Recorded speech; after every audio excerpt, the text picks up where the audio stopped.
qu'il faut relever, c'est qu'il y a un tabou qui a été brisé. D'abord, dans le langage. On a vu Emmanuel Macron dire personnellement à Benjamin Netanyahu, ce que vous faites est honteux. On a vu des diplomates britanniques, canadiens, ou français, dire que Gaza était un mouroir, voire un cimetière, et traiter même certaines déclarations de certains ministres israéliens d'odieuses.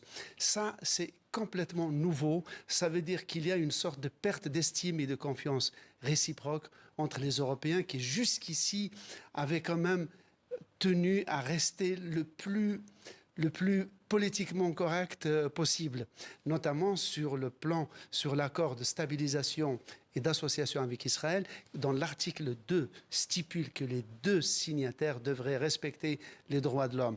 Donc c'est seulement maintenant, après des années, que les Européens mettent les pieds dans le plat. Mais cet accord ne pourra pas être suspendu car l'Union européenne est fondée sur la règle de l'unanimité. Il suffit par exemple qu'un petit pays comme Malte dise non. Aujourd'hui, c'est la Hongrie qui pose son veto pour que ça ne se fasse pas. Mais au plan bilatéral, les pays et surtout dans l'opinion publique, les dégâts sont déjà